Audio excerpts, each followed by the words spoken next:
దేవుని పరిశుద్ధ నామానికి మహిమ కలుగునుగాక. మన ప్రభువును రక్షకుడైన యేసుక్రీస్తు వారి నామంలో అందరికీ ఉదయకాల శుభములు తెలియజేయుచున్నాను.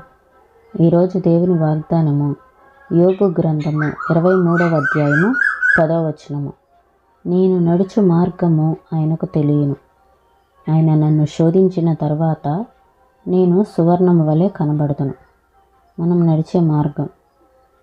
నడిచే మార్గంలో సంతోషం ఉంటుంది, దుఃఖం ఉంటుంది, శ్రమ ఉంటుంది, స్వస్థత ఉంటుంది, కన్నీరు ఉంటుంది, ఆనంద బాష్పాలు ఉంటాయి, వేదనలు ఉంటాయి, విజయాలు ఉంటాయి, పోరాటాలు ఉంటాయి, చిక్కులు ఉంటాయి, పిడిగుద్దులు, అడ్డులు, అపార్థాలు, సమస్యలు, సవాళ్ళు, వీటన్నిటితో నిండి ఉంటుంది మనం నడిచే మార్గం. వీటన్నిటిలో ఏమి వచ్చినా కానీ వీటన్నిటిలో అత్యధికంగా మనల్ని ప్రేమించిన దేవుని ద్వారా మనము అన్నిటిపైన విజయం పొందుతూ ఉన్నాము. మనం నడిచే మార్గము ఎలాంటిదైనా, మనకు వచ్చే శోధనలు ఎలాంటివైనా, ఆ శోధనల తర్వాత మనము సువర్ణం వలె మార్చబడతాము. విశ్వాసము తుఫానుల మధ్య పెరుగును, పెనుగాలుల మధ్య నలిగిపోవచ్చున్న వారికి ఇదంత చక్కని మాట. విశ్వాసము దేవుడు దయచేసిన ఒక దివ్య లక్షణము. అది కంటికి కనబడని దానిని కనబరచును, అసాధ్యమైన వాటిని అది సాధ్యపరచును, అది అస్వాభావికమైన వాటితోటే సంప్రదించును. అయితే అది గాలి తుఫానుల మధ్య పెరుగును, అనగా ఆత్మీయ అలజడులు ఎక్కడ ఉండునో అక్కడ అది అభివృద్ధి అగును. పంచభూతముల మధ్య పోరాటం జరిగినప్పుడు గాలి తుఫానులు రేగును.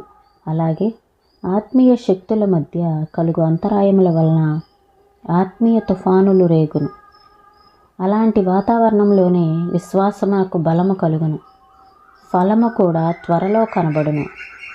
మిక్కిలి బలమైన చెట్టు అరణ్యంలో ఒక మూలను దాగి ఉండదు, కానీ అది ఎక్కడ నలుమూలల నుండి వచ్చు గాలి విసిరి కొట్టుచుండునో ఆ విశాలమైన స్థలంలో ఉండును.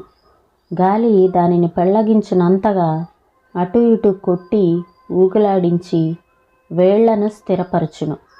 విలువైన చెక్క పరికరములు ఇలాంటి చెట్ల నుండియే చేయబడును.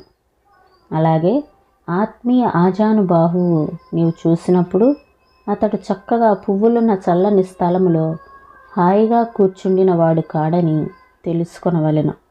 కానీ బండ మీద ఎత్తైన స్థలములో తుఫానులు అతనిని అదిమి కొట్టినందువలన అతడు అలాగూ ఆత్మీయంగా పెరిగి ఉన్నాడు.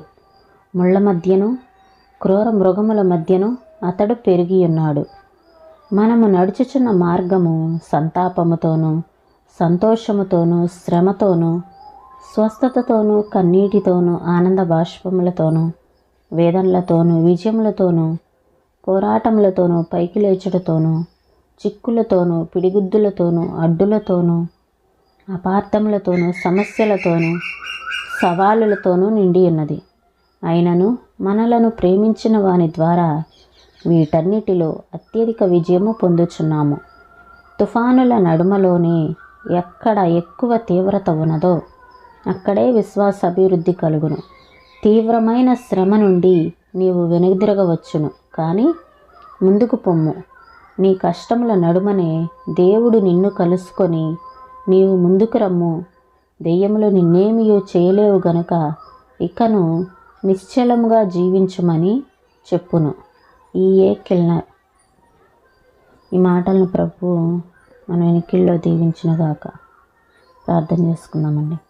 స్తోత్రం తండ్రి, పరిశుద్ధుడా, ప్రేమ కలిగిన దేవా, నీకు వందనాలు. నేను నడిచే మార్గము ఆయనకు తెలియను, ఆయన నన్ను శోధించిన తర్వాత నేను సువర్ణం వలె కనబడుతును.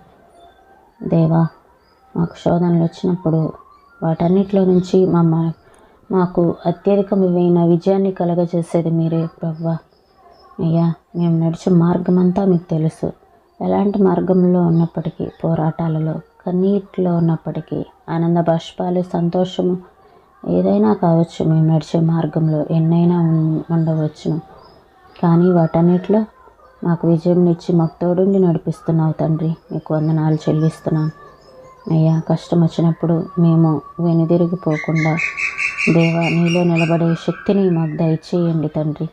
తీవ్రమైన శ్రమలో నుండి మేము తప్పించుకోవాలని, ఎలా దీనిలో నుండి బయటపడాలని మేము అనుకుంటూ ఉంటాము. అయితే అలాంటి తీవ్రమైన శ్రమలోనే మీరు మమ్మల్ని కలుసుకునే చోటని మీరు మాతో మాట్లాడారు ప్రభు. అవును తండ్రి, అలాంటి తీవ్రమైన శ్రమలు వచ్చినప్పుడే, సమస్యలు వచ్చినప్పుడే వాటిలో మీరు మమ్మల్ని కలుసుకుంటారు కనుక మేము వాటిలో ధైర్యపడకుండా ఉండటానికి మాకు శక్తినివ్వండి తండ్రి. నిశ్చలముగా జీవించే కృపను మా అందరికీ దయచేయమని యేసయ్య పరిశుద్ధమైన నామంలో అడిగి వేడుకొంచున్నాం తండ్రి. ఆమేన్.